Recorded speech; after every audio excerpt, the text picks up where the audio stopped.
Hi friends, മീഷോയിൽ നിന്ന് വാങ്ങിയ material വെച്ചിട്ട് ചെയ്ത ഒരു അടിപൊളി ഡെങ്കറി ഡ്രസ്സാണ് കേട്ടോ ഇത്. അപ്പോൾ ഇത് ബിഗിനേഴ്സിന് പോലും എളുപ്പത്തിൽ ചെയ്യാൻ പറ്റുന്നത് എങ്ങനെയാണെന്ന് നോക്കാം. അപ്പോൾ ഇത് തുണി ഞാൻ ഇതേപോലെ 4ആയി മടക്കി ഇട്ടിട്ടുണ്ട്. നമ്മൾ സാധാരണ ടോപ്പൊക്കെ സ്റ്റിച്ച് ചെയ്യുന്ന അതേ മെത്തേഡിൽ തന്നെയാണ് ഈ തുണി മടക്കിയിടേണ്ടത് കേട്ടോ. അപ്പോൾ അതിനുശേഷം ഞാൻ നെക്ക് വിഡ്ത്ത് കൊടുത്തിട്ടുള്ളത് 4 ഇഞ്ചാണ്, ഷോൾഡർ 6 ഇഞ്ചാണ് കൊടുത്തിട്ടുള്ളത്. നമ്മൾ സാധാരണ ഷോൾഡർ എടുക്കുന്നതിനേക്കാളും 1 ഇഞ്ച് കമ്മിയായിട്ട് വേണം, കുറച്ചിട്ട് വേണം നമ്മൾ ഡെങ്കറി ഡ്രസ്സിന് ഷോൾഡർ എടുക്കാൻ. അതേപോലെ നെക്ക് ലെങ്ത്ത് ഞാൻ എടുത്തിട്ടുള്ളത് 5 ഇഞ്ചാണ് കേട്ടോ.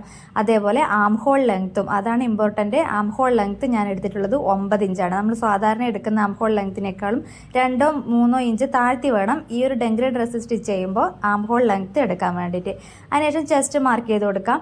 അതിനുശേഷം നമ്മുടെ നമ്മുടെ ഷേപ്പ് ലെങ്ത്ത് 14 ഇഞ്ചിലാണ് ഞാൻ ഷേപ്പ് ലെങ്ത്ത് വരച്ചു കൊടുത്തിട്ടുള്ളത്. അപ്പോൾ ഞാനിത് അവിടെ ഒരു സ്ട്രെയിറ്റ് ലൈൻ വരച്ചു കൊടുത്തത്. ഞാൻ ആ വരയിലൂടെ ഒരു ഇലാസ്റ്റിക് വെച്ചിട്ടാണ് സ്റ്റിച്ച് ചെയ്ത് കൊടുക്കുന്നത് കേട്ടോ. അപ്പോൾ ഒരു എലൈൻ മോഡലിൽ സെൻറ്റർ പീസ് പോർഷനിൽ ഇലാസ്റ്റിക് വെച്ചിട്ടാണ് ഈ ഒരു മോഡൽ ഡ്രസ്സ് ഞാൻ സ്റ്റിച്ച് ചെയ്ത് കൊടുക്കുന്നത്. ഇലാസ്റ്റിക് വെച്ച് കൊടുക്കുന്നതുകൊണ്ട് തന്നെ ഞാൻ ഒരുപാട് അങ്ങ് ഷേപ്പ് ചെയ്ത് കൊടുക്കുന്നൊന്നുമില്ല കേട്ടോ. സാധാരണ ആ ഒരു വീതി നമുക്ക് എത്രത്തോളം ആ ഒരു തുണിയിൽ വീതി കിട്ടുമോ അത്രത്തോളം വീതി തന്നെ ഞാൻ മാക്സിമം എടുത്തിട്ടുണ്ട്. അപ്പോൾ ആ ഒരു ഭാഗത്ത് ഷേപ്പിൽ നമ്മൾ ഇതുപോലെ ഒന്ന് കട്ട് ചെയ്ത് കൊടുക്കുക ചെയ്യണത് കേട്ടോ. അതിനുശേഷം നമുക്കിതിൻ്റെ കട്ടിങ് എങ്ങനെയാണെന്ന് നോക്കാം. നമ്മൾ നെക്ക് ലെങ്ത്ത് എടുത്തില്ലേ 5 ഇഞ്ച് നെക്ക് ലെങ്ത്തിൽ, നമ്മൾ ആ നെക്ക് ലെങ്ത്ത് എടുത്ത ആ ഒരു ഭാഗത്ത് നിന്ന് നമ്മൾ ആ ഒരു ഭാഗം നെക്കിൻ്റെ ആ ഒരു ഭാഗം ഒന്ന് കട്ട് ചെയ്ത് മാറ്റുക. അതായത് 5 ഇഞ്ച് താഴേക്ക് കട്ട് ചെയ്തിട്ട് മാറ്റുക. അപ്പോൾ ആ ഒരു പീസ് വെച്ചിട്ട് നമുക്ക് ആ ഒരു നെക്കിൻ്റെ ഭാഗത്ത് നമ്മളൊരു സ്ട്രാപ്പ് പോലെയാണ് വെച്ച് കൊടുക്കുന്നത്. ഡെങ്കറി ഡ്രസ്സ് അറിയാമല്ലോ, നമ്മുടെ ഇവിടെ ഒരു വള്ളി പോലെ 2 സ്ഥലത്തും വള്ളി പോലെ ആയിരിക്കും ഉണ്ടാവുക. ഞാൻ ഇതേപോലെ ആ 5 ഇഞ്ച് ഭാഗം ഒന്ന് കട്ട് ചെയ്ത് മാറ്റിയിട്ടുണ്ട്. അപ്പോൾ ആ കട്ട് ചെയ്ത തുണിയിൽ നിന്ന് തന്നെ നമുക്ക് ആ സ്ട്രാപ്പ് കൂടി കട്ട് ചെയ്തെടുക്കാം. അതിന് ഞാൻ 5 ഇഞ്ച് വീതിയിൽ ഇതുപോലെ തുണി നിവർത്തിയിട്ടു. അതിനുശേഷം നമ്മുടെ ലെങ്ത്ത്, ആ സ്ട്രാപ്പിൻ്റെ ലെങ്ത്ത് വേണ്ടത് 12 ഇഞ്ചാണ്.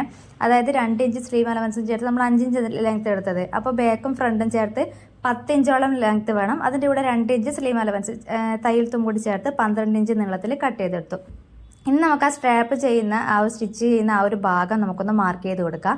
നമ്മുടെ ആം ഹോൾ ലെങ്ത്തിനേക്കാളും ഒരു 1 ഇഞ്ചോ 2 ഇഞ്ചോ കുറച്ച് നമ്മൾ ആ ഒരു പോയിന്റിൽ നമ്മളൊന്ന് മാർക്ക് ചെയ്ത് കൊടുക്കുക. 1 ഇഞ്ചോ 2 ഇഞ്ചോ നമ്മൾ സ്ട്രാപ്പ് ഏത് ഭാഗത്ത് എവിടെയാണോ വേണ്ടതെന്ന് വെച്ചാൽ ആ ഒരു ഭാഗത്ത് ഫ്രണ്ട് പീസും ബാക്ക് പീസും ഇതുപോലെ ഒരുമിച്ച് ചേർത്ത് വെച്ചിട്ട് മാർക്ക് ചെയ്ത് കൊടുത്തതിന് ശേഷം നമുക്കിതൊന്ന് കട്ട് ചെയ്ത് കൊടുക്കുക. അത് നമുക്ക് ആ മാർക്കിങ് കറക്റ്റ് പോർഷനിൽ വരാൻ വേണ്ടിയിട്ടാണ് കേട്ടോ. അതായത് നമ്മുടെ ഷോൾഡറിനേക്കാളും 1 ഇഞ്ചോ 2 ഇഞ്ചോ പിറകിലേക്ക്, അതായത് ഒരു 6 ഇഞ്ച് ഷോൾഡർ എടുത്തതിനെങ്കിൽ ഒരു 4 ഇഞ്ച് 5 ഇഞ്ചിലേക്ക് നമുക്ക് ആ ഒരു സ്ട്രാപ്പ് വെച്ച് കൊടുക്കാം. അതുപോലെ സ്ട്രാപ്പ് വെക്കുന്നത് ഇങ്ങനെയാണ്. അതായത് നമ്മുടെ നല്ല വശം വെക്കുക, അതിന് താഴേക്കായിട്ട് ഇതേപോലെ നമ്മൾ സ്ട്രാപ്പ് ഇതുപോലെ വെച്ചിട്ടൊന്ന് പിന്ന് ചെയ്ത് കുത്തി കൊടുക്കുക. പിന്നെ ഇല്ലെങ്കിൽ സ്റ്റിച്ച് ചെയ്യുമ്പോൾ ചിലപ്പോൾ അത് തെന്നിപ്പോകാൻ ചാൻസ് ഉണ്ട്. ഇത് ക്രേപ്പിൻ്റെ തുണിയാണ് കേട്ടോ, അപ്പോൾ തെന്നിപ്പോകാൻ വളരെ ചാൻസ് കൂടുതലാണ്. അപ്പോൾ ഇതേപോലെ പിന്ന് ചെയ്ത് കുത്തി വെക്കുക. അതുപോലെ നമ്മൾ നെക്ക് ഇതേപോലെ ഒരു വീതിയിൽ നല്ല സ്ക്വയർ ഷേപ്പിലല്ലേ കട്ട് ചെയ്തെടുത്തത്.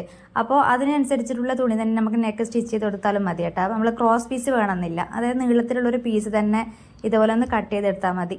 അപ്പോൾ ഇതേപോലെ കട്ട് ചെയ്തെടുത്തിട്ട് ഇതുപോലെ നമ്മളെ ലൈനിങ് പീസ് അതിനകത്ത് പിറകിലേക്ക് മറിച്ചിട്ട് കൊടുത്താൽ ഈ ഒരു മോഡൽ നമുക്ക് കിട്ടും കേട്ടോ. ഇതുപോലെ 2 വശത്തും നമ്മൾ ഇതേപോലെ ഒന്ന് സ്റ്റിച്ച് ചെയ്ത് കൊടുക്കുക.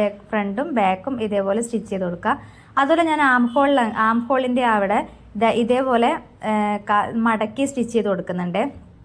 2 വശത്തും 2 തുണിയിലും ആം ഹോൾ ഞാൻ ഇതേപോലെ മടക്കി കൊടുത്തിട്ടാണ് സ്റ്റിച്ച് ചെയ്യുന്നത് കേട്ടോ. അവിടെ വേറെ ക്രോസ് പീസ് വെച്ചിട്ടൊന്നുമല്ല, നമ്മൾ അത് തന്നെ 2 ഇഞ്ച് ഇങ്ങനെ നമ്മൾ അടിവശമൊക്കെ മടക്കി അടിക്കൂലേ, അതേപോലെ മടക്കി അടിക്കുകയാണ് ചെയ്യണത് കേട്ടോ.